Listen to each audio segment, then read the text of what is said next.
Hello and welcome. Election Commission of India का आज है लेक्चर नंबर 1।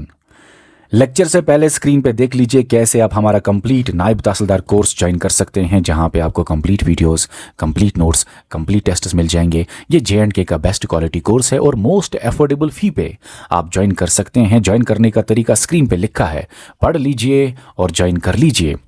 आज का जो टॉपिक है वो है इलेक्शन कमीशन ऑफ इंडिया, और आज के लेक्चर में हम आपको बेसिक इंट्रोडक्शन देंगे, थोड़ा सा हिस्टोरिकल पॉइंट्स आपको बताएंगे, और सबसे इंपॉर्टेंट आपके सिलेबस में डायरेक्टली मेंशन है इलेक्शन कमिश्नर्स ऑफ इंडिया। इसलिए आज के लेक्चर का स्पेशल फोकस रहने वाला है चीफ इलेक्शन कमिश्नर्स। जो भी इंडिया में अभी तक चीफ इलेक्शन कमिश्नर्स रहे हैं, वो सारे इलेक्शन कमिश्नर्स हम आपको आज के लेक्चर में उनके बारे में मोस्ट इंपॉर्टेंट पॉइंट्स कराएंगे, जो कि बहुत बार एग्जाम में आते हैं और मोस्ट एक्सपेक्टेड है कि आपके भी एग्जाम में इनके बहुत ज़्यादा चांसेस है आने के। तो लेक्चर को एंड तक देख लेना। इलेक्शन कमीशन ऑफ इंडिया के टॉपिक पे 3 to 4 लेक्चर्स आपको आ जाएंगे। आज है लेक्चर नंबर 1 इलेक्शन कमीशन पे। अब सबसे पहले इलेक्शन कमीशन ऑफ इंडिया है क्या? ये एक इंडिपेंडेंट बॉडी है, ऑटोनॉमस बॉडी है, जो बनाया गया 1950 में। अब 1950 में इसको बनाया गया। सर 1950 से पहले कौन इलेक्शन कराता है? ये तो 1950 में बनाया गया और यही इलेक्शन इंडिया में कराएगा। 1950 से पहले कोई अलग से बॉडी नहीं थी। 1950 से पहले ब्रिटिशर्स थे यहाँ पे, और ब्रिटिशर्स खुद ही अपने ऑफिसर्स के जरिए थोड़े थोड़े से कुछ इलेक्शंस कराते थे। लेकिन 1950 में जब election Commission of India establish किया गया, तब से वो इंडिया में इलेक्शंस कराता है। अब सबसे इंपॉर्टेंट बात, sir election Commission of India India के अंदर इलेक्शंस कराता है, ठीक है, किस किस का इलेक्शन कराता है? तो याद रखना, election Commission of India India के अंदर सेंट्रल लेजिस्लेचर मतलब पार्लियामेंट का इलेक्शन, पार्लियामेंट के दोनों हाउसेस, राज्यसभा भी लोकसभा भी, दोनों हाउसेस का इलेक्शन कौन कराता है? Election Commission of India. मतलब member of parliament, member of Rajya Sabha हो या मेंबर ऑफ लोकसभा हो, मेंबर ऑफ पार्लियामेंट कौन उनका इलेक्शन कराता है? कौन बताइए? Election Commission of India. सिर्फ इतना ही नहीं, स्टेट्स के लेजिस्लेचर का भी इलेक्शन कमीशन ऑफ इंडिया कराता है। स्टेट्स के लेजिस्लेचर, चाहे अपर हाउस हो लेजिस्लेटिव काउंसिल या लोअर हाउस हो लेजिस्लेटिव असेंबली, क्योंकि यहां पे इंडिया में कुछ स्टेट्स का दो हाउस है, लेजिस्लेटिव काउंसिल, लेजिस्लेटिव असेंबली, दोनों हाउसेस का इलेक्शन कौन कराता है? Election Commission of India. अगर हम यूनियन टेरिटरीज की बात करें, जिसमें J&K है, दिल्ली है और पौंडीचेरी है, ये 3 यूनियन टेरिटरीज का लेजिस्लेटिव असेंबली है, लेजिस्लेटिव काउंसिल नहीं है। तो लेजिस्लेटिव असेंबली जो यूनियन टेरिटरीज है, उनका भी इलेक्शन कौन कराता है? Election Commission of India. In short आपने क्या याद रखा? चाहे सेंट्रल का लेजिस्लेचर हो, पार्लियामेंट, दोनों हाउसेस का इलेक्शन कौन कराता है? Election Commission of India. States का लेजिस्लेचर हो, दोनों हाउसेस का इलेक्शन, जहां जहां जिस स्टेट में दो हाउस है, तो दोनों हाउसेस का इलेक्शन कौन कराता है? Election Commission of India. जिस स्टेट में या जो यूटीज में एक ही हाउस है, उनका इलेक्शन भी कौन कराता है? एक ही हाउस कौन सा है? Legislative assembly. लेजिस्लेटिव असेंबली का भी इलेक्शन कौन कराता है? सिंपल है, इलेक्शन कमीशन ऑफ इंडिया। अब आपको मैं एक बात कहना चाहता हूं, प्राइम मिनिस्टर का इलेक्शन कौन कराता है? इलेक्शन कमीशन ऑफ इंडिया नहीं कराता है।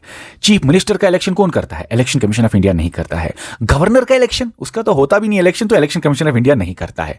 अभी आपको मैं बता दूंगा, लेकिन एक बात याद रखो, Election Commission of India member of Rajya Sabha, member of Lok Sabha, MLC member of legislative council, MLA member of legislative assembly, इन सभी मेंबर्स का तो इलेक्शन कराता है। साथ में प्रेसिडेंट का भी इलेक्शन और वाइस प्रेसिडेंट का भी इलेक्शन यही कराता है, इलेक्शन कमीशन ऑफ इंडिया। अब सवाल अगर आए तो ये जो आपको मैंने बोला, Rajya Sabha, Lok Sabha, legislative council, legislative assembly, president और वाइस प्रेसिडेंट, ये जितना भी आपके स्क्रीन पे लिखा है, सब का इलेक्शन कौन करता है? Election Commission of India. अब सवाल है, सर गवर्नर को कौन इलेक्शन करता है? गवर्नर का इलेक्शन होता ही नहीं, उसका अपॉइंटमेंट प्रेसिडेंट करता है, तो उसका इलेक्शन होता ही नहीं। चलो गवर्नर को छोड़ो साइड में। सर प्राइम मिनिस्टर और चीफ मिनिस्टर, उनका इलेक्शन कौन करता है? तो उनका इलेक्शन कमीशन ऑफ इंडिया नहीं कराता है। प्राइम मिनिस्टर और चीफ मिनिस्टर की कहानी सुनो। ये जो सेंट्रल का लोअर हाउस है, ये हुआ अपर हाउस राज्यसभा, स्टेट का ये हुआ अपर हाउस।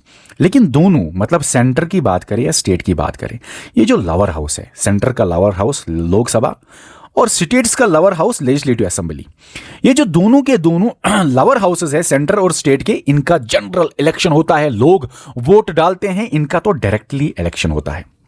बाकियों का इनडायरेक्ट इलेक्शन होता है। इसका इनडायरेक्ट इलेक्शन होता है, इसका इनडायरेक्ट इलेक्शन होता है, इसका भी इनडायरेक्ट इलेक्शन होता है। इसका मतलब president, vice president, legislative council, Rajya Sabha, इन सब का इनडायरेक्ट इलेक्शन होता है। लेकिन ये जो दो लोअर हाउसेस है, of the parliament end of the states, Lok Sabha and legislative assembly respectively, ये दोनों हाउसेस का डायरेक्टली इलेक्शन होता है। और इन दोनों हाउसेस का जो इलेक्शन होता है, इलेक्शन होने के बाद लोग जब वोट डालते हैं तो यहाँ पे जो मेजॉरिटी पार्टी जीतती है, मतलब कि जो विनिंग पार्टी होती है, मेजॉरिटी पार्टी जो होती है वही गवर्नमेंट बनाती है और वही आपस में एक बंदे को लीडर चुनती है और यही लीडर जो होता है यही बनता है पीएम। इसी तरह लेजिस्लेटिव असेंबली में जब इलेक्शन होते हैं तो जो पार्टी जीतती है, मेजॉरिटी पार्टी जिसके वोट्स ज्यादा आते हैं, वो पार्टी क्या करती है, या जिसके भी ज्यादा वोट्स आते हैं तो वो पार्टी क्या करती है, चाहे इंडिपेंडेंट हो या कोएलिशन हो, या हम यहां पे ज्यादा बात नहीं करेंगे, सिर्फ इतना ही, जिस भी पार्टी ने जीता वो आपस में एक मेंबर को लीडर बनाती है और आपस में जिस मेंबर को ये लीडर चुनती है वही बना सीएम। सीएम बनता है स्टेट्स में, पीएम बनता है सेंटर में। लेकिन ये सीएम का इलेक्शन और पीएम का इलेक्शन ये आपस में करते हैं, इलेक्शन कमीशन ऑफ इंडिया नहीं करता। ये आपस में डिसाइड करते हैं कि हम जो रूलिंग पार्टी है, जिसके मेजॉरिटी वोट्स आए, रूलिंग पार्टी में कौन बनाया जाएगा लीडर ऑफ द हाउस, वही लीडर ऑफ द हाउस होता है पीएम। और यहां पे भी रूलिंग पार्टी देखती है, जो मेजॉरिटी पार्टी विनिंग पार्टी है, किसको बनाया जाएगा लीडर ऑफ द हाउस, और वही लीडर ऑफ द हाउस बनता है सीएम। तो पीएम सीएम का इलेक्शन कमीशन ऑफ इंडिया नहीं कराता। तो election Commission of India directly election किस किस का करता है, Rajya Sabha, Lok Sabha, legislative council, legislative assembly, president और वाइस प्रेसिडेंट। क्लियर है। अब सवाल यह आ सकता है, सर आप हमें बताइए, स्टेट्स के अंदर होता है पंचायत और म्युनिसिपैलिटी, उसका इलेक्शन कौन करता है? तो उसका इलेक्शन कमीशन ऑफ इंडिया नहीं करता है, उसका इलेक्शन स्टेट्स के अंदर ही स्टेट इलेक्शन कमीशन होता है, वो करता है। तो अब याद रखना हमेशा के लिए, election Commission of India states के अंदर के पंचायत और म्युनिसिपैलिटी का इलेक्शन नहीं करता है। बस ये लाइन प्लीज याद रखना, election Commission of India states के अंदर का पंचायत और म्युनिसिपैलिटी का इलेक्शन नहीं करता।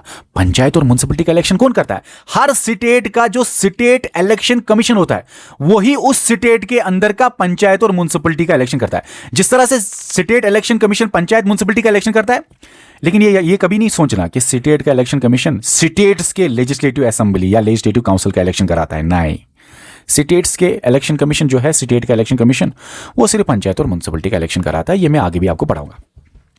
अब यहां पे एक और बात याद रखो, लोगो क्या है इलेक्शन कमीशन का? यहां पे देखो सवाल आता है लोगो पे। लोगो में सबसे पहले याद रखना 3 कलर्स है, 3 कलर्स है इलेक्शन कमीशन के लोगो में। एक है आपका सैफरान, व्हाइट और ग्रीन। ये तीनों कलर्स आपके 3 रेक्टेंगुलर बॉक्सेस के अंदर है, रेक्टेंगुलर स्ट्रिप्स के अंदर है। सवाल कुछ भी आ सकता है। और यही तीनों कलर्स आपके इंडियन नेशनल फ्लैग के भी हैं। और यहां पे हिंदी में लिखा है भारत निर्वाचन आयोग और यहां पे लिखा है इंग्लिश में इलेक्शन कमीशन ऑफ इंडिया। और ये रेक्टेंगुलर स्ट्रिप्स जो है, बॉक्सेस जो है रेक्टेंगुलर, उसके ऊपर क्या है? उसके ऊपर ये सर्कल्स जैसे हैं। अब यहां पे ये लिखा है भारत निर्वाचन आयोग। हिंदी मुझको आती नहीं, गलती हो हमसे तो माफ कर लेना। भारत या निर्वाचन आयोग के भारत निर्वाचन आयोग लिखा है। चलिए ओके।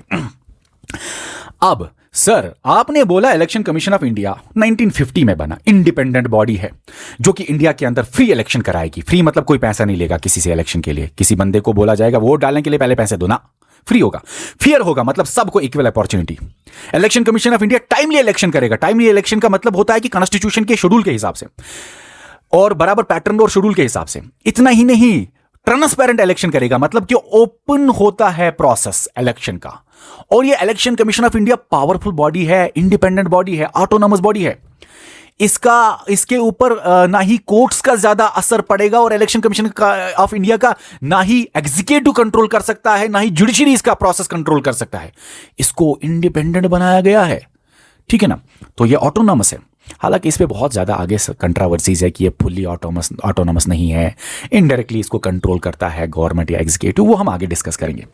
लेकिन बनाया गया इसको पावरफुल। अब सुनो 1950 में बनाया गया इसको, लेकिन 1950 से पहले सर इलेक्शन कौन कराता था और कैसे कराता था? 1950 से पहले इलेक्शंस डायरेक्टली ब्रिटिश गवर्नमेंट कराता था, ब्रिटिश के ऑफिसर्स, लेकिन अलग से कोई इंडिपेंडेंट ऑटोनॉमस बॉडी नहीं थी। ये ब्रिटिश गवर्नमेंट जब इलेक्शन कराते थे तो इलेक्शन होता था on the basis of limited franchise या सेपरेट इलेक्ट्रेट। मतलब इलेक्शंस में भी थोड़ा सा भेदभाव होता था। इलेक्शंस भी जो होता, एक साइड से टॉफी दे दिया, दूसरे साइड से लूटा। और ये किसने किया? ब्रिटिशर्स ने। कब किया? 1909 के मोरली मिंटो रिफॉर्म्स में इंडियन काउंसिल एक्ट 1909 भी इसको बोला जाता है। अब सुनो सबसे पहले इस बात को समझना, पहली बार जब इंडियंस को बोला गया कि आपका भी अब इलेक्शन होगा, आप भी अब इलेक्शन में हिस्सा ले सकते हैं फॉर्मली, पहली बार बोला गया इंडियन काउंसिल एक्ट 1909 में, जिसको मोरली मिंटो रिफॉर्म्स भी बोलते हैं। ये जो एक्ट है ये ब्रिटिशर्स का लाया गया एक्ट है इंडिया के ऊपर, और इस एक्ट में ब्रिटिशर्स बोलते हैं इंडियंस को कि आप भी अब इलेक्शंस में हिस्सा लेंगे फॉर्मली।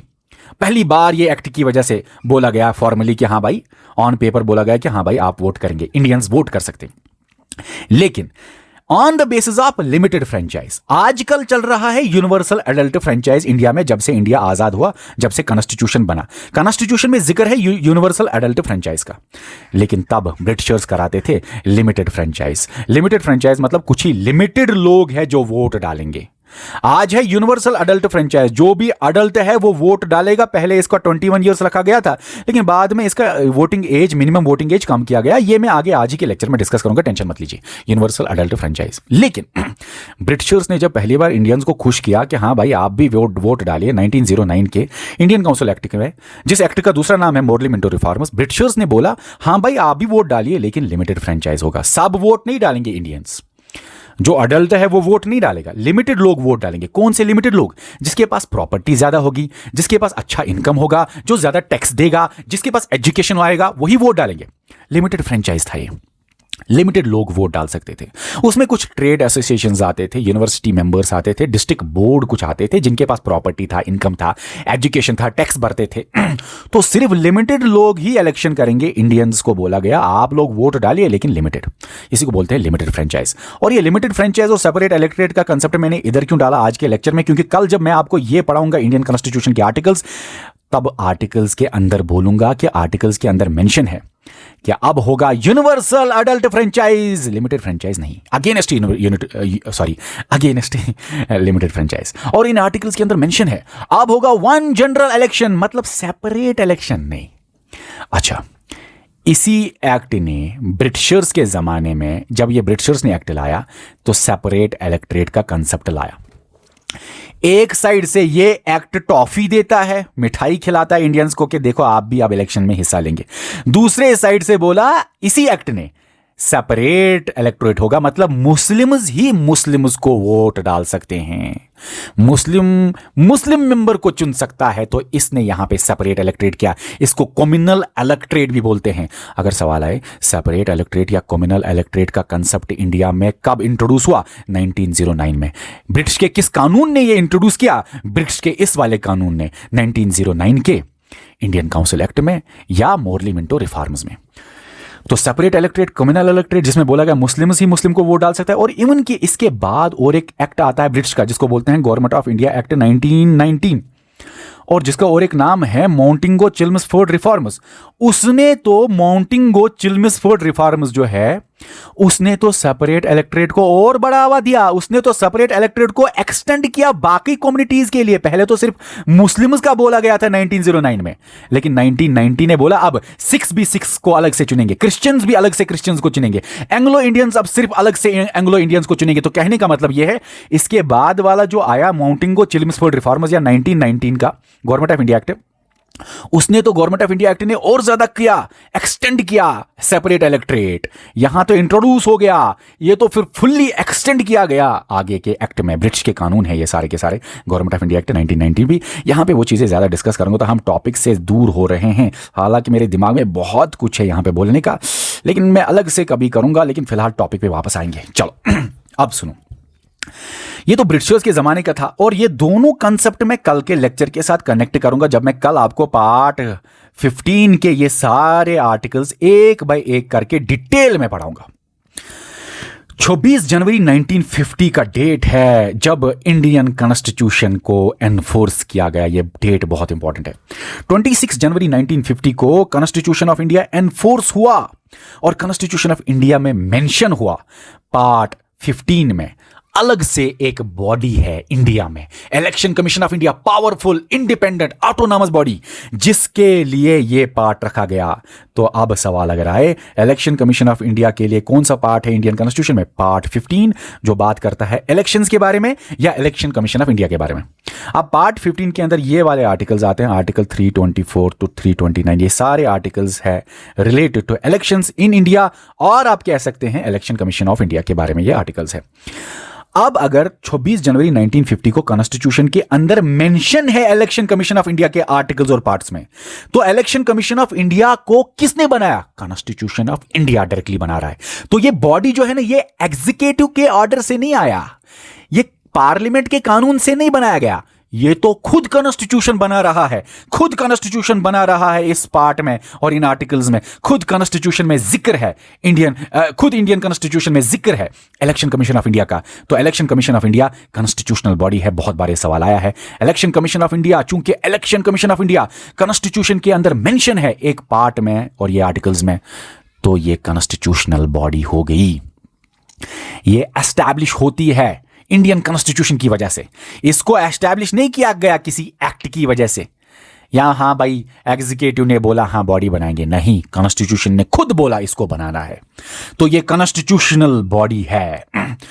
इतना ही नहीं, स्टेट का इलेक्शन कमीशन जो मैंने अभी जिक्र किया, और स्टेट का इलेक्शन कमीशन क्या करेगा? स्टेट के अंदर लेजिस्लेटिव असेंबली का इलेक्शन कराएगा? नहीं नहीं नहीं नहीं, स्टेट का इलेक्शन कमीशन स्टेट के अंदर सिर्फ पंचायत और म्युनिसिपैलिटी का इलेक्शन कराता है। बाकी स्टेट का जो लेजिस्लेटिव असेंबली है ना, या यूनियन टेरिटरीज का जो लेजिस्लेटिव असेंबली है, उसका इलेक्शन तो यही जो हमारा टॉपिक है वही कराता है। अब सुनना, स्टेट इलेक्शन कमीशन जो कि पंचायत और म्युनिसिपैलिटी का इलेक्शन कराता है, वो भी कॉन्स्टिट्यूशन में मेंशन है, तो वो भी एक कॉन्स्टिट्यूशनल बॉडी ही है। इतना ही नहीं, बहुत सारे और हैं जो कॉन्स्टिट्यूशन में मेंशन है, जो कि कॉन्स्टिट्यूशनल बॉडीज है। UPSC, state public service commission, attorney general of India, finance commission, CAG, ये सारे के सारे, और इतने इससे अलावा भी बहुत सारे हैं कॉन्स्टिट्यूशन में मेंशन, तो ये सारे कॉन्स्टिट्यूशनल बॉडीज है। आप बताओ किसने बोला इलेक्शन कमीशन ऑफ इंडिया को एस्टैब्लिश करो? पार्लियामेंट ने। पार्लियामेंट के पास ये पावर है। किसने बोला इसको एस्टैब्लिश करना है? खुद कॉन्स्टिट्यूशन बोल रहा है कि इलेक्शन कमीशन ऑफ इंडिया होना चाहिए, और खुद कॉन्स्टिट्यूशन बोल रहा है स्टेट इलेक्शन कमीशन होना चाहिए, जो कि हर स्टेट का पंचायत और म्युनिसिपैलिटी का इलेक्शन कराएगा। अब बॉडीज के अंदर ना कुछ बॉडी होते हैं non constitutional bodies. Non constitutional bodies में दो टाइप्स है, एक है स्टैच्यूटरी बॉडी, दूसरा है आपका एग्जीक्यूटिव बॉडी। स्टैच्यूटरी बॉडी वो बॉडी है जो कि एक्ट ऑफ पार्लियामेंट, जिसके पीछे एक्ट लगेगा, कोई एक्ट से, पार्लियामेंट के एक्ट से कोई बनी है बॉडी, पार्लियामेंट ने एक्ट बना के कोई बॉडी बनाई है, उसको बोलते हैं स्टैच्यूटरी बॉडी। अब ये जो स्टैच्यूटरी बॉडी है, इसकी एग्जांपल मैं आपको दूंगा, जैसे आरबीआई। तो आरबीआई एक्ट ऑफ पार्लियामेंट से बना है, मैंने आपको पढ़ाया है आरबीआई एक्ट 1934। तो statutory body, non constitutional bodies में मैंने आपको बोला स्टैच्यूटरी बॉडी होती है, एग्जीक्यूटिव बॉडी होती है। स्टैच्यूटरी बॉडी जो है ये हमेशा बनती है एक्ट से, एक्ट ऑफ पार्लियामेंट से, जैसे आपका बना है आरबीआई। इसी तरह सेबी है, यूजीसी है, एनएचआरसी है, सीबीआई है। तो हमें वो चीजें यहां पर नहीं पढ़नी है, शॉर्ट में एक्ट से ये सारे के सारे बॉडीज बने हैं। इसके लिए लोकसभा ने पास किया, राज्यसभा ने पास किया, प्रेसिडेंट साहब ने एसेंट दिया और वो एक्ट बना। अब जो दूसरी होती है स्टैच्यूटरी बॉडी के साथ साथ एक और बॉडी है एग्जीक्यूटिव बॉडी। एग्जीक्यूटिव बॉडी सिर्फ सिंपल में एग्जीक्यूटिव ऑर्डर से बनती है। ये पार्लियामेंट से कानून नहीं पास कराना, एक्ट नहीं बनाना। एग्जीक्यूटिव बॉडी सिर्फ होता है गवर्नमेंट बनाता है खुद ही। एग्जीक्यूटिव बॉडी में क्या होता है? एग्जीक्यूटिव ऑर्डर निकालता है, गवर्नमेंट ऑर्डर निकालता है, बनाता है। जैसे एक बॉडी है नीति आयोग। नीति आयोग ना ही कॉन्स्टिट्यूशनल बॉडी है, मतलब कॉन्स्टिट्यूशन में मेंशन नहीं है, ना ही स्टैच्यूटरी बॉडी है। स्टैच्यूटरी बॉडी मतलब एक्ट से भी, एक्ट ऑफ पार्लियामेंट से भी नहीं बनी। नीति आयोग क्या है? वो एक्ट से भी नहीं बना है। जैसे आरबीआई एक्ट सुन रहे हैं आप, नीति आयोग का कोई एक्ट नहीं है, तो वो स्टैच्यूटरी बॉडी नहीं है नीति आयोग। आरबीआई है स्टैच्यूटरी बॉडी, वो एक्ट से बना है। नीति आयोग बस एग्जीक्यूटिव बॉडी है। इसी तरह आपका एनडीसी एग्जीक्यूटिव बॉडी है। इसी तरह बहुत सारी बॉडीज है, हमें वो चीजें यहां पे नहीं पढ़नी है। Election Commission of India and state election commission दोनों के दोनों कॉन्स्टिट्यूशनल बॉडीज है। ये पॉइंट दिमाग में भरो। फिर से बोलूंगा, इलेक्शन कमीशन ऑफ इंडिया के साथ साथ याद रखना स्टेट इलेक्शन कमीशन जो स्टेट्स का पंचायत म्युनिसिपैलिटी का इलेक्शन कराता है, दोनों बॉडीज है कॉन्स्टिट्यूशनल बॉडीज। और पंचायत और म्युनिसिपैलिटीज जब आप पढ़ते हैं उसमें आप पंचायत और म्युनिसिपैलिटी आपका कॉन्स्टिट्यूशन ऑफ इंडिया में जिक्र है, 73rd अमेंडमेंट, 74 अमेंडमेंट, उनके अंदर स्टेट इलेक्शन कमीशन का जिक्र है। तो हुआ ना, स्टेट इलेक्शन कमीशन भी कॉन्स्टिट्यूशन के अंदर आया ना। जिक्र है ना इसके बारे में कॉन्स्टिट्यूशन के आर्टिकल्स में। तो ये कॉन्स्टिट्यूशनल बॉडी है, जिस तरह से election Commission of India constitutional body है। डन। चलो अब हम आगे चलते हैं। अब सुनना, चूंकि कॉन्स्टिट्यूशन खुद बोल रहा है इलेक्शन कमीशन ऑफ इंडिया को एस्टैब्लिश करना है, तो इलेक्शन कमीशन ऑफ इंडिया को एस्टैब्लिश किया गया 25 जनवरी 1950 को, और यही डेट मनाया जाता है नेशनल वोटर्स डे। इस दिन क्या होता है, 25 जनवरी 1950 को election Commission of India establish किया जाता है एज सिंगल मेंबर बॉडी। अब आपको मैं बताऊं, ये जो 1950 में बनी ना बॉडी इलेक्शन कमीशन, 1950 में ये सिंगल मेंबर बॉडी बनी। मतलब इलेक्शन कमीशन में एक ही मेंबर होगा, एक ही बंदा होगा इलेक्शन कमीशन को कंट्रोल जो करेगा, और उसका नाम होगा चीफ इलेक्शन कमिश्नर। और जो कि 1950 में बनाया गया पहला चीफ इलेक्शन कमिश्नर, जिसका नाम था सुकुमार सेन। इंपॉर्टेंट बात है, याद रखना, यहां पे इंपॉर्टेंट बात है। आपको मैं बताना चाहता हूं, सिंगल मेंबर बॉडी होगी इलेक्शन कमीशन में। अब क्या ये अकेला करा सकते हैं? वो बात अलग है, ये पुलिस का, एडमिनिस्ट्रेशन का, आईएएस ऑफिसर का, ब्यूरोक्रेट्स का, सब गवर्नमेंट एम्प्लॉयज का ये मदद लेगा इलेक्शन करने के लिए, लेकिन होगा ये खुद ही सारी चीजें कवर करना या कंट्रोल करना। बाकी ये हर डिपार्टमेंट किसी भी इंसान का मदद ले सकता है इलेक्शन में, ठीक है ना, गवर्नमेंट ऑफिसर्स का, एडमिनिस्ट्रेटर्स का, किसी भी का। लेकिन स्टार्ट में जब 1950 में election Commission of India establish किया गया, तो ये मल्टी मेंबर बॉडी 1950 में बनी कि सिंगल मेंबर। और इसमें जो एक ही बंदा था वो कौन था? सुकुमार सेन। सुकुमार सेन का जो पोस्ट था, उस पोस्ट का नाम क्या पड़ा? उस पोस्ट का नाम पड़ा चीफ इलेक्शन कमिश्नर। तो इंडिया का पहला चीफ इलेक्शन कमिश्नर कौन है? यही सुकुमार सेन। उसके बाद बहुत सारे चीफ इलेक्शन कमिश्नर्स आए, जो मैं लिस्ट आपको आज ही के लेक्चर में लास्ट में दिखाऊंगा, जो आपके एग्जाम के लिए सुपर इंपॉर्टेंट है। सुनो सुनो सुनो सुनो सुनो, आपके दिमाग में एक सवाल अराइज हुआ होगा, सर इंडियन कॉन्स्टिट्यूशन एनफोर्स होता है इस डेट पे, जो बोलता है इन आर्टिकल्स में, इन पार्ट्स में कि इलेक्शन कमीशन ऑफ इंडिया के बारे में, लेकिन सर उससे एक दिन पहले ही कैसे election Commission of India establish हुआ? ऊपर तो 26 जनवरी है, नीचे तो 25 जनवरी है, एक दिन पहले ही कैसे election Commission of India establish हुआ? यह आपके दिमाग में सवाल हो सकता है। देखो बच्चों, देखो 26 जनवरी 1950 को कॉन्स्टिट्यूशन ऑफ इंडिया तो बनता है, सॉरी एनफोर्स तो होता है, लेकिन बनता ये उससे पहले ही है। ये कब बनता है? ये 26 नवंबर 1949 को, 2 महीने पहले ही ये तैयार होता है। तो ये है फॉर्मेशन का डेट, इनैक्टमेंट का डेट, इसी को बोलते हैं कॉन्स्टिट्यूशनल डे। तो ये कॉन्स्टिट्यूशन बहुत पहले बना है, 26 नवंबर 1949 को।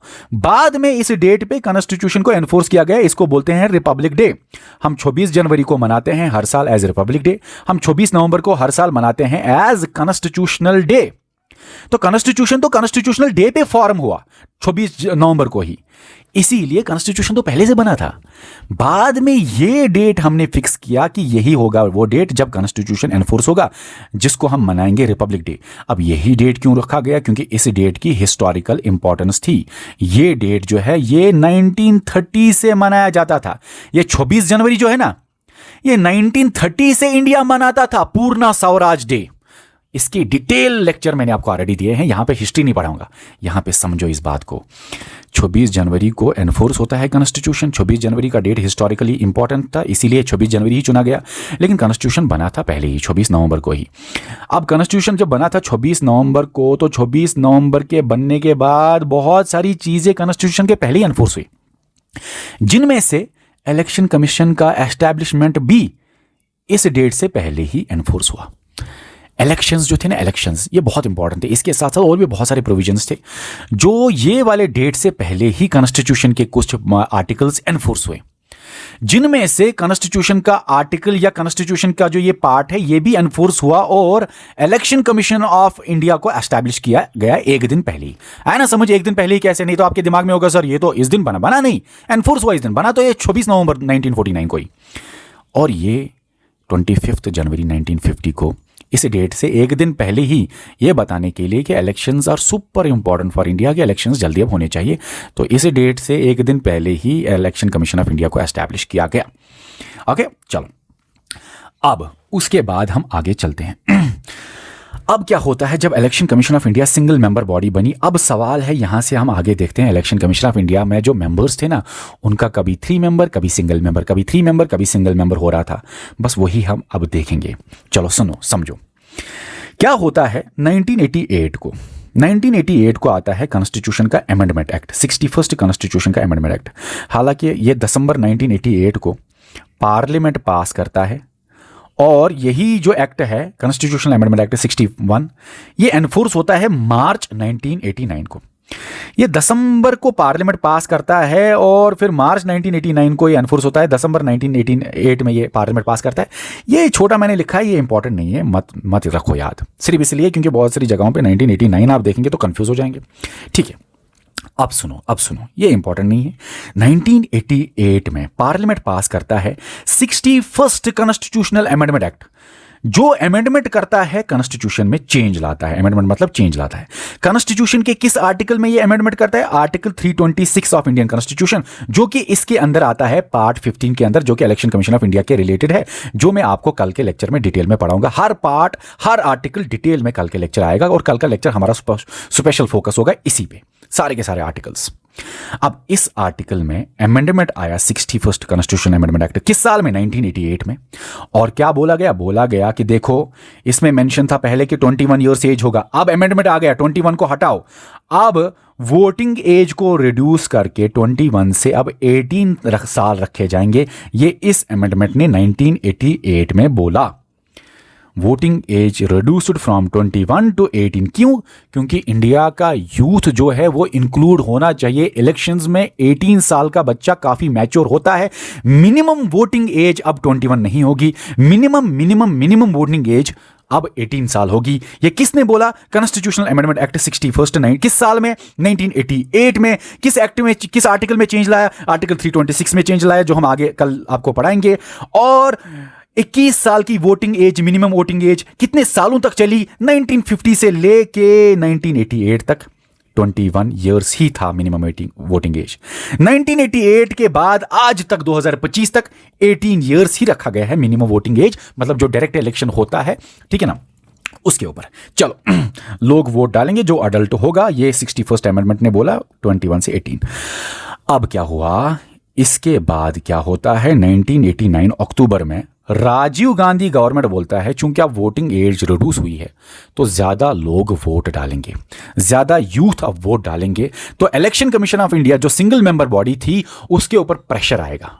हमें इस बॉडी को थोड़ा बड़ा बनाना है क्योंकि काम अब ज्यादा है, ज्यादा यूथ अब आएगा वोट डालने के लिए।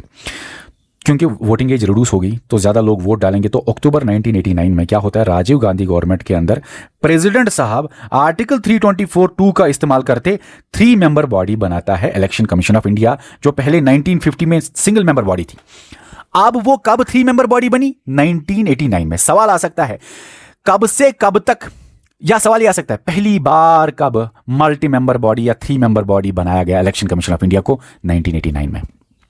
1950 से लेके 1989 तक ये सिंगल मेंबर बॉडी थी जिसमें सिर्फ और सिर्फ चीफ इलेक्शन कमिश्नर होता था और कोई नहीं।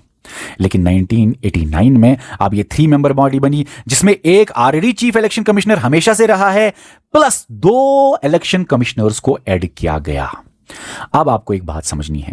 देखो, प्रेसिडेंट साहब को यह आर्टिकल जो हमें कल आपको पढ़ाना है, यह पावर देता है क्या आप डिसाइड कीजिए कितने मेंबर्स होने चाहिए other than chief election commissioner. देखो, चीफ इलेक्शन कमिश्नर तो होगा ही होगा, ऐसा नहीं कि एक चीफ इलेक्शन कमिश्नर ना रहे, फिर कौन होगा इसमें इलेक्शन कमीशन में? इलेक्शन कमीशन ऑफ इंडिया में एक चीफ इलेक्शन कमिश्नर तो होगा ही होगा, लेकिन उसके बाद और कितने अदर इलेक्शन कमिश्नर्स होंगे वो प्रेसिडेंट साहब के पास पावर दिया है इस आर्टिकल ने। आर्टिकल 324(2) बोलता है प्रेसिडेंट साहब के पास पावर है कि बाकी other election commissioners time to time fix कर सकता है प्रेसिडेंट साहब की कितने होंगे, 2 होंगे, 3 होंगे या कोई नहीं होगा, ये तो डिसाइड करेगा प्रेसिडेंट साहब। ये आर्टिकल प्रेसिडेंट साहब को पावर देता है। तो सवाल आ सकता है 1989 में अक्टूबर में प्रेसिडेंट साहब ने इस आर्टिकल का पावर इस्तेमाल करके 3 मेंबर बॉडी बनाई, लेकिन ये 3 मेंबर बॉडी में से एक तो चीफ इलेक्शन कमिश्नर होगा ही होगा। उसका नाम बताइए। उसका नाम आपको याद रखना है पेरी शास्त्री। और जो 2 इलेक्शन कमिश्नर्स बनाए, ये तो पहले ही था चीफ इलेक्शन कमिश्नर, तो ये पोस्ट तो कंफर्म है, ये तो परमानेंट है। लेकिन ये जो और पोस्ट क्रिएट किए प्रेसिडेंट साहब ने ऑर्डर निकाल के, तो वो जो दो इलेक्शन कमिश्नर्स फिक्स किए प्रेसिडेंट साहब ने, उनका नाम आपको याद रखना है सिगल और दानो। अब सिगल और दानो जो है ना, दानो जाके आगे केस करता है सुप्रीम कोर्ट में, वो बोलता है कि मेरे को क्यों निकाला, क्योंकि इनको बाद में निकाला भी जाएगा, अभी आपको मैं बताऊंगा। और उसका केस का नाम है एसएस दानो केस 1991, ये मैं आगे डिस्कस करूंगा। चलो, आपको मैं एक बात कहना चाहता हूं, प्रेसिडेंट साहब के ऊपर असली राजीव गांधी गवर्नमेंट का मतलब होता है राजीव गांधी प्राइम मिनिस्टर। जिस तरह से आज मोदी गवर्नमेंट है, मोदी गवर्नमेंट का मतलब होता है नरेंद्र मोदी प्राइम मिनिस्टर है, इसी तरह राजीव गांधी गवर्नमेंट का मतलब है कि राजीव गांधी प्राइम मिनिस्टर था। अब आपको मैं बताऊं, president must act on the aid and advice of prime minister and council of ministers. मतलब कि असल में जो गवर्नमेंट उसको बोलेगा, असल में प्रेसिडेंट साहब को जो गवर्नमेंट बोलेगा, राजीव गांधी बोलेगा, वही करेगा प्रेसिडेंट। राजीव गांधी ने ही प्रेसिडेंट को बोला कि भाई आप इस आर्टिकल का पावर इस्तेमाल करते हुए सिंगल मेंबर से हटा के 3 मेंबर बॉडी बनाइए, और ये तो ऑलरेडी है लेकिन इन दो को इंसर्ट कीजिए। ये असल में राजीव गांधी गवर्नमेंट का मुंह था। बहुत सारे लोग बोलते हैं ये पॉलिटिकल मुंह था राजीव गांधी गवर्नमेंट का, क्योंकि उसको लग रहा था ये जो एक चीफ इलेक्शन कमिश्नर है ये मेरे फेवर में नहीं है, तो इसका पावरफुल नहीं होना चाहिए, एक सिंगल पावर बंदा नहीं होना चाहिए, एक ही बंदा, वन मैन आर्मी नहीं होना चाहिए। हम क्या करेंगे कि थोड़े और इलेक्शन कमिश्नर्स करेंगे जिससे इसके पावर्स थोड़े कम हो जाए। तो ये राजीव गांधी गवर्नमेंट ने जस्ट इलेक्शन से पहले किया, और इलेक्शन अगले महीने होने वाला था। राजीव गांधी गवर्नमेंट ने प्रेसिडेंट को बोला ये आर्टिकल इस्तेमाल करते हुए सिंगल मेंबर को हटा के 3 मेंबर बॉडी बना दो। ठीक है, चलो 1950 से 1989 तक सिंगल मेंबर बॉडी थी। 1989 में आपको 3 मेंबर बॉडी बना दी गई। ये 2 मेंबर्स को ऐड किया गया एज चीफ तो पहले से है, एज इलेक्शन कमिश्नर्स। ठीक है, चलो यहां पे चीफ इलेक्शन कमिश्नर पहला तो सुकुमार सेन है, लेकिन यहां पे जब ये मूव किया गया, जब ये प्रेसिडेंट साहब ने ऑर्डर निकाला, नोटिफिकेशन निकाली, तब पेरी शास्त्री था चीफ इलेक्शन कमिश्नर, याद रखना। इसके अगले महीने ही राजीव गांधी के ये मूव के बाद ही इलेक्शन था, और इंडिया का जनरल इलेक्शन था, लेकिन राजीव गांधी गवर्नमेंट हारता है, वीपी सिंह गवर्नमेंट जीतता है। वीपी सिंह गवर्नमेंट मतलब जिसका प्राइम मिनिस्टर वीपी सिंह था। अब वीपी सिंह गवर्नमेंट आती है 1989 में, तो वीपी सिंह क्या बोलता है ये जो राजीव गांधी गवर्नमेंट ने मूव किया था, इन दो को रखा था पहले, इनको हटाओ, हम फिर से 1 मेंबर बॉडी करेंगे। ठीक है ना, क्योंकि लगा था वीपी सिंह को कि ये पॉलिटिकल मूव के लिए ही राजीव गांधी गवर्नमेंट ने इसके पावर को कम करने के लिए ये दो डाले इलेक्शन कमिश्नर्स। देखो जब एक ही होगा तो वो पावरफुल होगा, जब और 2 होंगे तो इसका पावर तो कम होगा ना। ठीक है, तब सुनो आगे। तो वीपी सिंह गवर्नमेंट क्या करता है, इन दोनों को डिलीट करता है। कैसे करता है अभी बताऊंगा आपको। इन दोनों को डिलीट कराता है प्रेसिडेंट के थ्रू ही, लेकिन दोनों में से सिगल साहब जो इलेक्शन कमिश्नर थे उसके बाद छोड़िए, दानो जो था वो सुप्रीम कोर्ट गया। भाई मुझे कैसे आप निकाल सकते हो, ऐसे मेरा पोस्ट कैसे आप कर सकते हो खत्म। तो उसी को बोलते हैं एसएस दानो केस 1991 में सुप्रीम कोर्ट ने सुनाया कि देखो दानो साहब, ये प्रेसिडेंट साहब को आर्टिकल 324(2) पावर देता है कि आप टाइम टू टाइम फिक्स करो कितने अदर इलेक्शन कमिश्नर्स रखने हैं, 2 रखने हैं, 3 रखने हैं, कोई नहीं रखना है, ये प्रेसिडेंट साहब के पास पावर है। तो सुप्रीम कोर्ट ने इसका जो केस था वो आप कह सकते हैं इसको बोला कि नहीं भाई ये तो मुंह सही था, ये मुंह सही था। अब सुनो, मैंने अभी आपको बोला कि वीपी सिंह गवर्नमेंट ने जीता, और फिर वीपी सिंह गवर्नमेंट ने नवंबर 1989 में जीता, और सबसे पहले क्या किया, जनवरी 1990 में प्रेसिडेंट का पावर इस्तेमाल करके दोनों जो इलेक्शन कमिश्नर्स थे, जो मैंने आपको यहां पे बोला, दोनों को क्या किया, खत्म किया। तो यहां पे आप देख लीजिए, एबॉलिश करता है दोनों इलेक्शन कमिश्नर्स का पोस्ट, फिर से सिंगल मेंबर बॉडी बनती है, और तब भी यही चीफ इलेक्शन कमिश्नर थे। तो यही पेरी शास्त्री, ये जितना भी यहां से यहां तक होता है, तो पेरी शास्त्री ही चीफ इलेक्शन कमिश्नर वापस आ गए, एक ही 3 मेंबर बॉडी से ये सिंगल मेंबर बॉडी फिर से बन गई। कब, 1990 के मुंह से। अब 1990 में ये किसने मुंह किया था, ये किसने किया था, वीपी सिंह गवर्नमेंट ने करा था। कैसे करा था, प्रेसिडेंट साहब को ये बता के कि आप इस आर्टिकल का पावर इस्तेमाल करके इन 2 इलेक्शन कमिश्नर्स के पोस्ट हटा दो, फिर से सिंगल मेंबर बॉडी रही, और फिर से वही Peri Shastri chief election commissioner था। ठीक है, तो ये पेरी शास्त्री के टाइम पीरियड में ये चीजें हो रही है। अब हम आगे देखते हैं। अब आगे सुनो, जनवरी में 1991 में क्या होता है, पार्लियामेंट क्या करता है, और मैंने आपको ये भी बोला कि ये जब हटा दिए गए 2 पोस्ट, तो फिर दानो साहब सुप्रीम कोर्ट चले गए। तो दानो केस 1991 में सुप्रीम कोर्ट ने बोला नहीं, प्रेसिडेंट के पास पावर है अंडर आर्टिकल 324(2), जो आर्टिकल यहां पे भी है, हर जगह में आर्टिकल यही आपको बता रहा हूं, कल आपको डिटेल में पढ़ाऊंगा। जनवरी 1991 में पार्लियामेंट कानून बनाता है। अब पार्लियामेंट भी इलेक्शन कमिश्नर के रिलेटेड कानून बनाने लगा। पार्लियामेंट एक्ट बनाता है 1991 में, पार्लियामेंट एक्ट बनाता है 1991, election commissioner, condition of service of election commissioners act 1991, जनवरी 1991 में। और इस एक्ट के हिसाब से पार्लियामेंट आप देखेंगे ये सपोर्ट करता है multi member commission, single member commission नहीं, सिंगल मेंबर बॉडी नहीं, ये बोलता है मल्टी मेंबर बॉडी होना चाहिए था इलेक्शन कमीशन, ये सपोर्ट करेगा। कैसे सपोर्ट करेगा, अब सुनो कैसे। सबसे पहले ये पार्लियामेंट के पास पावर है अंडर आर्टिकल 324(5) जो मैं कल आपको पढ़ाऊंगा, और यही आर्टिकल पार्लियामेंट को पावर देता है कि हाँ भाई आप condition of service, term, salary, बाकी चीज़ें डिस्कस करनी, आप ये चीज़ें ना इलेक्शन कमिश्नर से चीफ इलेक्शन कमिश्नर के लिए आप एक्ट बना सकते हैं। तो पार्लियामेंट ने अंडर आर्टिकल 324(5) का पावर इस्तेमाल करके ये एक्ट बनाया 1991 में। और ये जो एक्ट है 1991 वाला, ये क्या बोलता है, टर्म जो होगा चीफ इलेक्शन कमिश्नर और इलेक्शन कमिश्नर्स का वो होगा 6 साल या 65, विच एवर इज अर्लियर।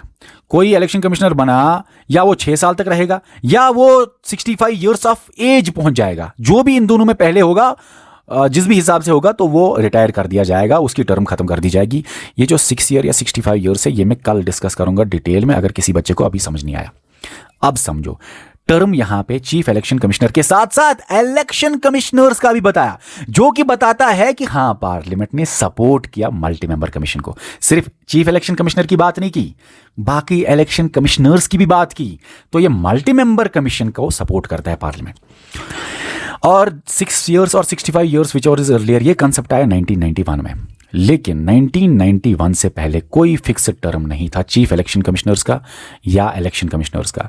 मैं आपको बता दूं, 1950 से लेके 1991 तक चीफ इलेक्शन कमिश्नर या इलेक्शन कमिश्नर्स का कोई टर्म नहीं था। 6 ईयर से 65 ईयर्स का कोई फंडा नहीं था। इसीलिए आप देखेंगे जो हमारा पहला chief election commissioner Sukumar Sen था, वो 8 साल से ज्यादा रहा चीफ इलेक्शन कमिश्नर। लेकिन आजकल कोई नहीं रह सकता, आजकल तो टर्म फिक्स किया गया है। क्या टर्म फिक्स है? 6 साल या 6 साल से कम, अगर 65 ईयर्स का एज पहुंच गया तो। चलो ये हम आगे कल डिटेल में डिस्कस करेंगे। अब सुनो, salary of chief election commissioner या इलेक्शन कमिश्नर्स वो भी डिसाइड किया इस एक्ट ने, और बोला सैलरी होगा इक्विवेलेंट टू जज ऑफ सुप्रीम कोर्ट। यहां पे सिर्फ चीफ इलेक्शन कमिश्नर की सैलरी नहीं, इलेक्शन कमिश्नर्स की भी, मतलब बाकी मेंबर्स की भी तो सपोर्ट करा ना मल्टी मेंबर कमीशन को। इतना ही नहीं, रिजाइन चीफ इलेक्शन कमिश्नर और बाकी इलेक्शन कमिश्नर्स फिर से आ गया, मतलब सपोर्ट किया ना बाकी इलेक्शन कमिश्नर्स को। तो ये जो रिजाइन है चीफ इलेक्शन कमिश्नर या इलेक्शन कमिश्नर्स, ये प्रेसिडेंट साहब के पास ही रिजाइन दे सकते हैं, और किसी के पास रिजाइन ये नहीं जाके दे सकते। सिर्फ इतना ही नहीं, ये वाले एक्ट ने कुछ और भी बोला। क्या बोला? सबसे इंपॉर्टेंट और सबसे कंट्रोवर्शियल बात जो उठी इस एक्ट की वजह से, वो ये थी कि इक्वल पावर्स होंगे चीफ इलेक्शन कमीशन को और इलेक्शन कमिश्नर्स को। एक बॉडी है मल्टी मेंबर बॉडी, इसमें चीफ इलेक्शन कमिश्नर है, और जितने भी इलेक्शन कमिश्नर डिसाइड करेगा प्रेसिडेंट, मान लो 3, 4, 5 जितने भी होंगे, वो सब का पावर, चीफ इलेक्शन कमिश्नर्स और बाकी इलेक्शन कमिश्नर्स, इन सब का पावर इक्वल होगा। ऐसा नहीं है कि चीफ इलेक्शन कमिश्नर इनसे बड़ा है, इक्वल पावर होगा। और जब भी कुछ डिसाइड करना होगा तो मेजॉरिटी वोटिंग होगा, तो रूल मेजॉरिटी जो जिसके साथ होंगे वही बात रखी जाएगी आगे, वही बात एक्सेप्ट होगी। तो मेजॉरिटी रूल के हिसाब से चलेगा हर एक बात जो इस कमीशन में है। ये इस एक्ट ने बोला कि जब भी कोई आर्ग्यूमेंट होता है तो जो मेजॉरिटी, अगर 3 मेंबर बॉडी है तो जो मेजॉरिटी मतलब जिसके साथ 2 बंदे जाएंगे तो वो बात एक्सेप्ट की जाएगी। ये नहीं कि चीफ इलेक्शन कमीशन ने बोला, अरे बाकी इलेक्शन कमिश्नर अभी 2 हैं, अगर ये 2 कुछ बोलते हैं, ये कुछ बोलते हैं, इसकी बात रिजेक्ट की जाएगी, इनकी बात एक्सेप्ट की जाएगी, क्योंकि मेजॉरिटी रूल यहां पे डाला 1991 के एक्ट ने। देखो आज का लेक्चर कल के और परसों के लेक्चर के साथ बहुत कनेक्टेड है। बहुत सारी बातें आप कल और परसों आज के लेक्चर के कनेक्शन में सीख सकते हैं। आज का लेक्चर पूरा लास्ट तक देखना, और बाकी के लेक्चर्स आपको बहुत ईजी लगेंगे। ठीक है, चलो अब ये जो इक्वलिटी पावर्स हैं, चीफ इलेक्शन कमिश्नर आगे नाराज होता है, बोलता है मेरे पावर इन इलेक्शन कमिश्नर्स के जैसे हैं।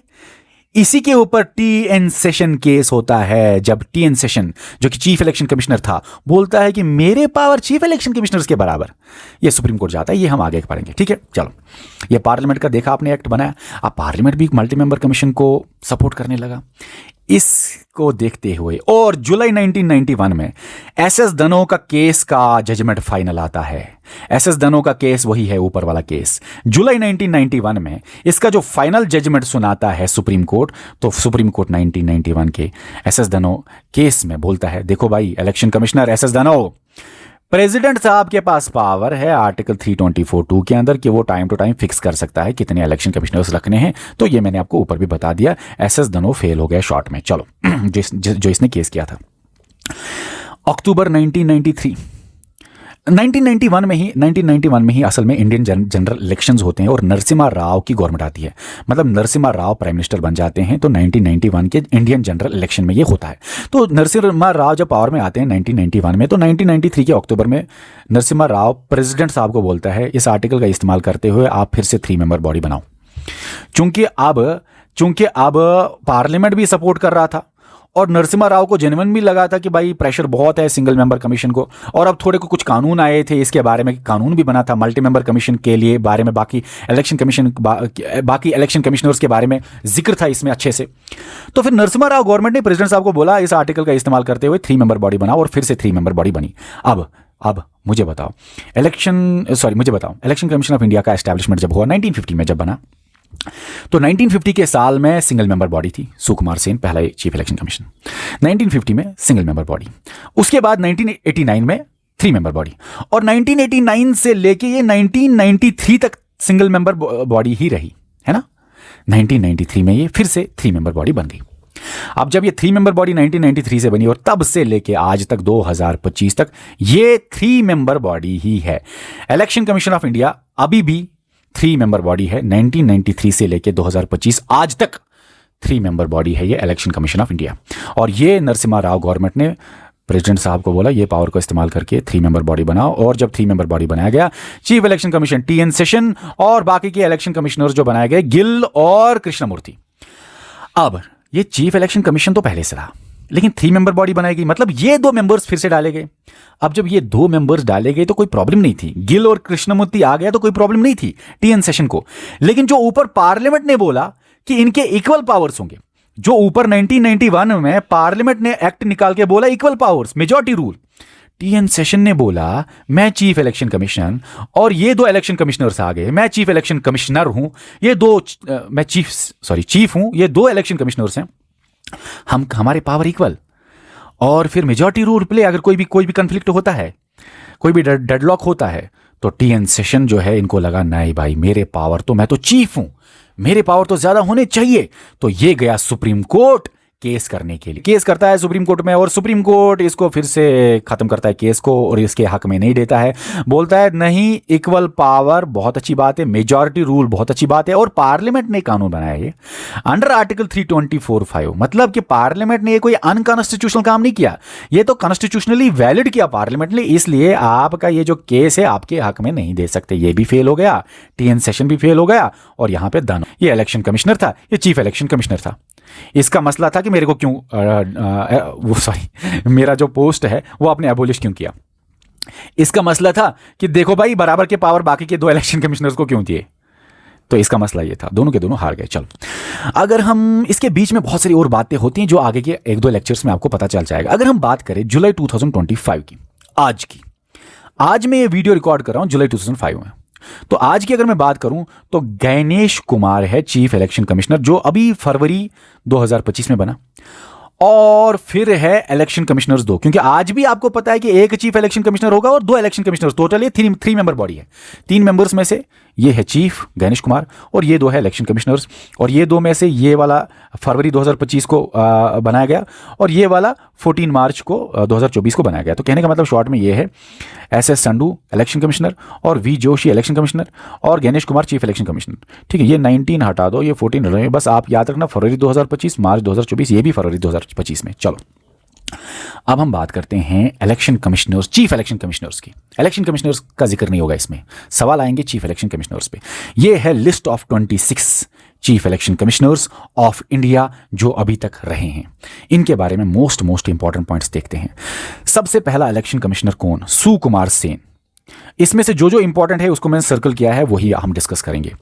सुकुमार सेन सबसे पहला इलेक्शन कमिश्नर। जो एक बात याद रखना, ये सवाल आया है, बहुत सारों को लगा होगा sir election Commission of India establish हुआ single member body Sukumar Sen, तो सुकुमार सेन अपॉइंट हुआ इसी दिन, नेशनल वोटर डे के दिन? नहीं, नेशनल वोटर्स डे के दिन इसको एस्टैब्लिश किया गया।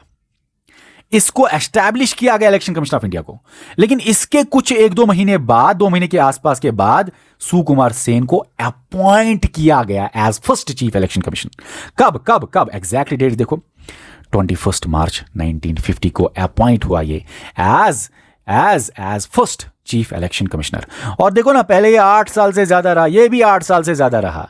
मतलब पहले वो कोई फंडा नहीं था 6 या 65 ईयर्स का एज। ठीक है, चलो अब सुकुमार सेन जो है ये पहला इंडिया की हिस्ट्री का पहला चीफ इलेक्शन कमिश्नर। ये नाम बहुत इंपॉर्टेंट है, सुकुमार सेन। और ये पहला चीफ इलेक्शन कमिश्नर था। और इंडिया में जो पहले जनरल इलेक्शंस हुए 1951-52 में, लोकसभा के इलेक्शंस, और फिर 1957 में भी जब इंडिया के जनरल इलेक्शंस हुए, लोकसभा के इलेक्शंस, तब यही था चीफ इलेक्शन कमिश्नर। इसका बहुत बड़ा रोल है इंडिया की हिस्ट्री में, इलेक्शंस में। जो सबसे पहले जनरल इलेक्शंस थे ये बहुत ज़्यादा डिफिकल्ट कराने थे, तो इसका बहुत ज़्यादा कंट्रीब्यूशन है इलेक्शंस की हिस्ट्री में। सुकुमार सेन, इतना ही नहीं, सुकुमार सेन पहला ऐसा इंडियन है जिसको इंटरनेशनल लेवल पे बनाया गया चीफ इलेक्शन कमिश्नर, या बहुत जगह लिखा है चीफ इलेक्शन एडवाइजर था असल में ये। इंटरनेशनल लेवल पे सूडान में 1953 में जब सूडान भी आज़ाद हो गया, तो 1953 में जब सूडान में जब इलेक्शंस हुए, 1953 में सूडान आज़ाद होने के बाद जब इलेक्शंस हुए, तो सुकुमार सेन का नाम इतना बड़ा था, इंटरनेशनली हो गया था, कि इसको सूडान में बुलाया गया एज चीफ इलेक्शन एडवाइजर, या बहुत सारी बुक्स लिखती है चीफ इलेक्शन कमिश्नर पहला सूडान का, यही बनाया गया। बहुत सारी बुक्स है, बहुत सारी जगहों पे है चीफ इलेक्शन एडवाइजर। अब जो भी आए, चीफ इलेक्शन एडवाइजर आए, चीफ इलेक्शन कमिश्नर आए सूडान का, देखो ना इंटरनेशनल लेवल पे ये हिट हो गया था। बहुत बहुत इंपॉर्टेंट पॉइंट है ये। 8 साल के लिए और कुछ डेज के लिए, और ये टर्म ऑफ ऑफिस था। इस डेट से इस डेट तक इसने काम किया as chief election commissioner of India. उसके बाद यहाँ पे आपको ये भी बता दूं, ये इसको अवार्ड भी मिला पद्म भूषण का। और यहाँ पे एक और बात मैं बता दूं, यहाँ पे कल्याण सुंदरम जो है, ये इसका भी अवार्ड मिला है पद्म विभूषण। मतलब कि इंडिया का second highest civilian award second chief election commissioner को मिला। सेकेंड इंडिया का highest civilian award Padma Vibhushan. Padma Vibhushan याद रखना किस किस को मिला, ये वाला इंपॉर्टेंट है। पद्म विभूषण याद रखना किस किस को मिला, तो के सुंदरम को मिला। और के सुंदरम के बारे में ये याद रखना, इसका टर्म 8 साल और 284 डेज, मतलब इससे भी ज्यादा था। तो लॉन्गेस्ट टर्म जो है के सुंदरम। इसके बाद इंपॉर्टेंट है नागेंद्र सिंह। जो ये नागेंद्र सिंह है, 4th chief election Commission of India. इसके बारे में इंपॉर्टेंट क्या है, इसके बारे में इंपॉर्टेंट ये है, याद रखना ये बहुत इंपॉर्टेंट था, एन सिंह, नागेंद्र सिंह। ये जो सिंह साहब थे, ये पहले और ओनली इंडियन थे। ये नागेंद्र सिंह पहले और ओनली इंडियन थे जो प्रेसिडेंट रहे हैं इंटरनेशनल कोर्ट ऑफ जस्टिस के। इंटरनेशनल कोर्ट ऑफ जस्टिस के आज तक कोई इंडियन प्रेसिडेंट नहीं बना है इसके बगैर। अभी तक, आज तक ये पहला था, और आज तक ये ओनली इंडियन है जो प्रेसिडेंट रहा है इंटरनेशनल कोर्ट ऑफ जस्टिस का। और ये 1985 से 88 तक प्रेसिडेंट रहा, और ये 14th प्रेसिडेंट था इंटरनेशनल कोर्ट ऑफ जस्टिस का। और इतना ही नहीं, ये जो सिंह साहब है सिंह साहब जो है, ये पहले इंडियन थे जो जज भी बने at International Court of Justice. हालांकि 4 इंडियन टोटल जज अभी तक इंडिया की हिस्ट्री में 4 इंडियन बने हैं इंटरनेशनल कोर्ट ऑफ जस्टिस के, 4 इंडियन जज बने हैं। पहली बार पहला इंडियन जज तो यही था, पहला इंडियन जो जज बना इंटरनेशनल कोर्ट ऑफ जस्टिस का, वो यही सिंह साहब ही था। लेकिन बाकी के 3 कौन थे? राव, पाठक और भंडारी। भंडारी तो अभी भी है करंट। ठीक है, यहां तक क्लियर है? क्लियर है ना? तो भंडारी साहब अभी भी, मतलब आज के प्रेजेंट जो है ना, प्रेजेंट करंट भंडारी साहब है, दलवीर भंडारी साहब, जो कि इंटरनेशनल कोर्ट ऑफ जस्टिस पे जज है इंडिया के तौर पे। अभी तक 4 ही इंडियन गए हैं। लेकिन प्रेसिडेंट के मामले में इंटरनेशनल कोर्ट ऑफ जस्टिस में अभी तक एक ही इंडियन बना है, और पहला इंडियन और ओनली इंडियन, और ये बहुत बड़ा नाम है। 4th चीफ इलेक्शन कमिश्नर है एन सिंह, नागेंद्र सिंह। सिंह साहब आप याद रखना, बहुत इंपॉर्टेंट है। उसके अलावा 6th चीफ इलेक्शन कमिश्नर जो है वो है शकदर। ये जो शकदर है, ये जम्मू एंड कश्मीर को बिलोंग करता था, तो ये जम्मू एंड कश्मीर से था। चूंकि आप JND के एग्जाम के लिए मैं आपको पढ़ा रहा हूं, तो ये वाला इंपॉर्टेंट पॉइंट याद रखना। अगर, क्योंकि बहुत सारे बच्चे हमारे बैच में बहुत सारे और स्टेट से जुड़े हैं। मैं कल ही देख रहा था हिमाचल प्रदेश से, पंजाब से कुछ बच्चे जुड़े हैं हमारे लेक्चर देखने के लिए। तो आप अपना देखना कि आपके स्टेट या आपके UT से कौन सा चीफ इलेक्शन कमिश्नर रहा है, तो वो आपके उधर के एग्जाम के लिए इंपॉर्टेंट बन जाता है। आपके अपने स्टेट या UT में वो इंपॉर्टेंट बन जाता है।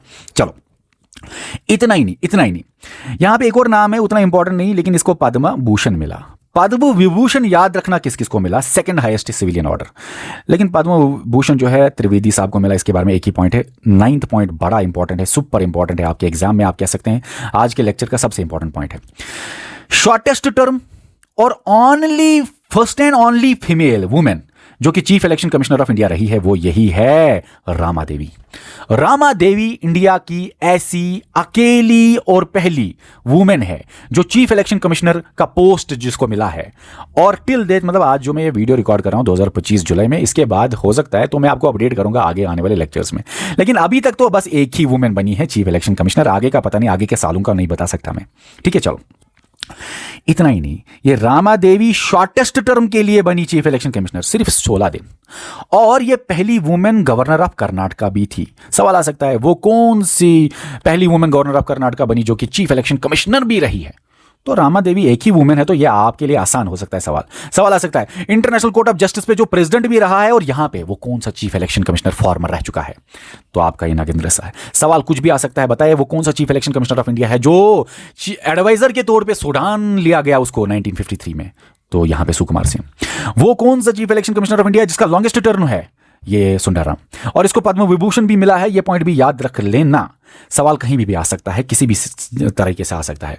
बताइए J&K स्टेट से कौन सा चीफ इलेक्शन कमिश्नर रहा है इंडिया में, फॉर्मर चीफ इलेक्शन कमिश्नर? शकदर। इसी तरह आगे हम देखते हैं 10th पॉइंट पे, ये सबसे पता है, ये 1-2 बार में नहीं, 5-8 बार ये क्वेश्चन आया है कि इंडिया की हिस्ट्री में सबसे फेमस चीफ इलेक्शन कमिश्नर का नाम बताइए। वो है TN सेशन। TN सेशन का रामन मैग्सेसे अवार्ड भी मिला, और TN सेशन जो 10th चीफ इलेक्शन कमिश्नर थे, इसके बारे में इंपॉर्टेंट क्या है, इसने बहुत सारे इलेक्शन के रिफॉर्म्स लाए हैं इंडिया में। देखो, आज का लेक्चर आने वाले 1-2 लेक्चर्स के साथ कनेक्टेड है, पूरे लेक्चर्स देख लेना। इसने बहुत सारे इंडिया में इलेक्शन के बड़े बड़े इंपॉर्टेंट और बहुत अचीवेबल रिफॉर्म्स लाए। इसने खासकर अगर यहां के लिए सिर्फ इतना बता दूं, इसने वोटर आईडी कार्ड को इशू किया। जो आपके पास वोटर आईडी कार्ड या इलेक्शन कार्ड है ना, वो 1993 से ही वजूद में आया। आपके हाथ में, आपके जेब में, आपके बटुए में जो इलेक्शन कार्ड होगा, वोटर आईडी कार्ड होगा, वो इशू किया इसी 10th chief election commissioner session साहब ने। और इतना ही नहीं, अगर सवाल है मोस्ट फेमस, पता नहीं ये सवाल बहुत बार 2-4 बार क्यों आया है, मोस्ट फेमस जो है चीफ इलेक्शन कमिश्नर यही रहा है इसके रिफॉर्म्स के लिए, और इसको अवार्ड भी मिला है, मैग्सेसे अवार्ड भी। और इतना ही नहीं, सवाल यह भी आया है कि लास्ट 50 ईयर्स में से बताइए कौन सबसे फेमस, के साथ साथ सवाल आया लॉन्गेस्ट टर्म के लिए रहा है। अगर आप अभी 2025 के हिसाब से देखेंगे तो लास्ट 50 ईयर्स आप काउंट किए, लास्ट 50 ईयर्स में अगर आप देखेंगे तो सबसे ज्यादा टर्म 6 साल के लिए टर्म, सबसे लॉन्गेस्ट टर्म वाला जो है लास्ट 50 ईयर्स का, वो TN सेशन। ये सवाल भी आया हुआ है। अगर ओवरऑल पूछा जाए लॉन्गेस्ट टर्म तो आपका यही है। आखिरी 50 सालों में अगर पूछा जाए तो यही सेशन साहब है, जिसने आपका election card, voter ID card issue कराया 1993 में। उसके अलावा ये पॉइंट भी याद रखना, MS Gill 11th chief election commissioner थे जिसको पद्म विभूषण मिला। अब 2 इनाम याद रखना आपको, पद्म विभूषण MS गिल और पद्म विभूषण के सुंदरम। इसके अलावा याद रखना मैग्सेसे अवार्ड TN सेशन को मिला, और फिर Magsaysay award, Raman Magsaysay award Lyngdoh को भी मिला। लिंगडोह था इसका नाम, JM लिंगडोह। ठीक है, चलो आगे इंपॉर्टेंट पॉइंट है, चलो इसको पद्म विभूषण मिला, ये देखना। Navin Chawla 16th chief election commissioner है। इसके बारे में इंपॉर्टेंट ये है, नावीन चावला जो है ये अभी रिसेंटली मर गया, फरवरी 2025 में ये चले गए इस दुनिया से। ये डाइड रिसेंटली भी सवाल आता है, बहुत बार एग्जाम्स में डाइड रिसेंटली के ऊपर सवाल आता है। और Navin Chawla 16th chief election commissioner of India थे, अभी रिसेंटली चल बसे हैं ये फरवरी 2025 में। और इसकी एक बुक बड़ी फेमस है, और ये बुक 5-6 बार एग्जाम में आया है। ये बुक का नाम बताइए, एवरी वोट काउंट्स। याद रखना, इस बार ये बुक आने के चांसेस ज्यादा है क्योंकि ये अभी चल बसे हैं इस दुनिया से। तो ये हमारे लिए बहुत इंपॉर्टेंट बन जाता है। ये वाली बुक पढ़ लेना, ये वाली बुक याद रख लेना, एवरी वोट काउंट्स। इसकी बुक थी, नावीन चावला ऑथर थे, इलेक्शन कमीशन ऑफ इंडिया। इसके बाद संपत साहब जो है, ये 2014 में इंडिया का जनरल इलेक्शन जब हुआ तब ये था। इवन की जब J&K में भी, J&K स्टेट जब था ना, तो J&K स्टेट में जो लास्ट इलेक्शन हुआ 2014 में, J&K लेजिस्लेटिव असेंबली का इलेक्शन हुआ, उसके बाद JNK यूटी बना 2019 में। लेकिन ये लास्ट इलेक्शन हुआ था JNK स्टेट में, लास्ट JNK स्टेट का असेंबली इलेक्शन। तब 2014 में इंडिया में भी जनरल इलेक्शन हुए लोकसभा के लिए, JNK लेजिस्लेटिव असेंबली के लिए भी इलेक्शन हुई 2014 में। और 2014 के इलेक्शन बहुत इंपॉर्टेंट बन जाता है क्योंकि इंडिया की हिस्ट्री में 2014 ने और इवन की JNK में बहुत ज़्यादा चेंजेस आए उसके बाद। तो 2014 में संपत साहब ने इलेक्शन कराया, और ये इंडिया की हिस्ट्री के लिए भी इंपॉर्टेंट है क्योंकि यहाँ पे 2014 से ही मोदी गवर्नमेंट आया। मोदी गवर्नमेंट का मतलब नरेंद्र मोदी साहब प्राइम मिनिस्टर 2014 से ही वो आए। मोदी गवर्नमेंट स्टार्ट होता है 2014 से और अभी भी चल रहा है 2025 में मोदी गवर्नमेंट। और 2014 में जब यहाँ पे लास्ट स्टेट का इलेक्शन हुआ था तो वो हम इलेक्शन में अलग से डिटेल में आपको बताएंगे, टेंशन मत लीजिए। यहाँ पे आगे चलते हैं। 23rd chief election commissioner Sunil Arora. Sunil Arora के बारे में ये इंपॉर्टेंट है कि 2019 का जो लोकसभा का इलेक्शन हुआ था, इंडियन जनरल इलेक्शन, जहां पे फिर से मोदी साहब ने जीता, और JNK का रिऑर्गेनाइजेशन एक्ट भी 2019 में ही आया। तो JNK रिऑर्गेनाइजेशन एक्ट के टाइम पीरियड में chief election Commission of India Sunil Arora थे। इतना ही नहीं, उसके बाद वाला सुशील चंद्र जो है ये बड़ा इंपॉर्टेंट बन जाता है। क्यों? क्योंकि JNK डिलिमिटेशन कमीशन जो है, JNK डिलिमिटेशन कमीशन इसी के टाइम पीरियड में होता है।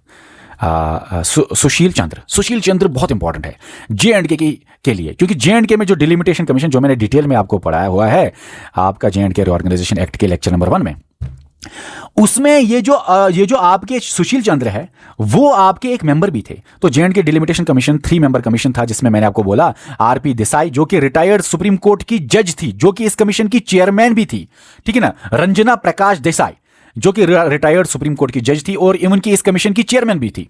इसके साथ और एक मेंबर था यही सुशील चंद्र जो मैं अभी आपको बता रहा हूं, चीफ इलेक्शन कमिश्नर था। और स्टेट का इलेक्शन कमिश्नर भी था JNK स्टेट का इलेक्शन कमिश्नर KK शर्मा। तो ये जो सुशील चंद्र है ये बड़ा इंपॉर्टेंट है, इसी के टाइम पे आपका JNK डिलिमिटेशन कमीशन हो गया। उसके साथ साथ अभी जो 25th chief election commissioner Rajiv Kumar रहे हैं वो भी बड़ा इंपॉर्टेंट बन जाता है, इसलिए क्योंकि 2024 का जो लोकसभा का इलेक्शन हुआ, इंडियन जनरल इलेक्शन, जिसमें फिर से मोदी साहब ने जीता, तो वो याद रखना किसके टाइम पीरियड में हुआ, 25th chief election commissioner Rajiv Kumar. इतना ही नहीं, ये बड़ा इंपॉर्टेंट नाम है इसलिए। अच्छा, यहां पे आपको बता दूं, इलेक्शंस जो है प्रेसिडेंट का, मैंने ऊपर भी बोला प्रेसिडेंट का इलेक्शन यही कराता है। जो प्रेजेंट प्रेसिडेंट है द्रौपदी मुर्मू जी, उनका इलेक्शन किसने कराया? Election Commission of India. Election Commission of India के अंदर चीफ इलेक्शन कमिश्नर जो है वो कौन थे? राजीव कुमार। ऐसे सवाल भी बहुत बार आते हैं, ऐसे सवाल करंट सिनेरियो आपको पता होना चाहिए। और मैं कोशिश करूंगा जो लास्ट लेक्चर है उसमें करंट अफेयर की बातें डालूं ज्यादा से ज्यादा इलेक्शन कमीशन ऑफ इंडिया के रिलेटेड। और सुनो, सबसे इंपॉर्टेंट राजीव कुमार इसलिए हैं क्योंकि JNK की हिस्ट्री में जब JNK यूटी बना, first JNK UT legislative assembly के इलेक्शंस जो हुए वो इसी राजीव कुमार के टाइम पीरियड में ही हुए, जब Rajiv Kumar chief election commissioner India के थे, chief election commissioner of India. तो JNK यूटी के लेजिस्लेटिव असेंबली भी कौन करता है? Election commission. इलेक्शन कमीशन का चीफ इलेक्शन कमिश्नर कौन था इस टाइम पे? 2024 में राजीव कुमार।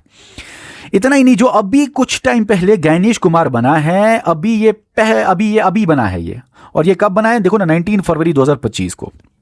अब याद रखना, ये जो गैनेश कुमार 2025 में ही बना था, इसके बारे में एक इंपॉर्टेंट पॉइंट ही है जो इंपॉर्टेंट है, वो है ये इंडिया की हिस्ट्री में पहला चीफ इलेक्शन कमिश्नर है जिसको इस एक्ट के बेसिस पे अपॉइंट किया गया। इलेक्शन कमीशन अपॉइंटमेंट एक्ट 2023 में जो बनाया गया। अब ये एक्ट की कहानी हम आपको कल पढ़ाएंगे क्योंकि यही एक्ट बहुत इंपॉर्टेंट है, बहुत इंपॉर्टेंट है। क्योंकि इस एक्ट के बेसिस पे आपको मैं कल पढ़ाऊंगा अनूप बरनवाल केस, और वो बहुत इंपॉर्टेंट है। कल का लेक्चर होगा सिर्फ और सिर्फ पार्ट 15 इन आर्टिकल्स के ऊपर, जिसके अंदर ये एक्ट भी आएगा और वो अनूप बरनवाल जो यूनियन ऑफ इंडिया का केस है वो भी आ जाएगा। तो कल का लेक्चर सुपर इंपॉर्टेंट है। आज लेक्चर कैसा लगा नीचे बताना मुझे कमेंट सेक्शंस में कि लेक्चर पसंद आया कि नहीं। इस वीडियो में इतना ही, मिलते हैं नेक्स्ट वीडियो में। बाकी बैच को ज्वाइन कर लो, अगर आप में से एक भी बच्चे ने अभी तक जो वीडियो देख रहा है जिसने ज्वाइन नहीं किया, ज्वाइन कर लो। ये JNK में सबसे कम फी पे आपको मिलेगा, लेकिन बेस्ट क्वालिटी कंटेंट वाला कोर्स। ज्वाइन करने का तरीका स्क्रीन पे लिखा है, अभी ऑफर चल रही है, ऑफर पे ज्वाइन कर लो, जुड़ जाओ। ओके, इस वीडियो में इतना ही, मिलते हैं नेक्स्ट वीडियो में। Okay, bye.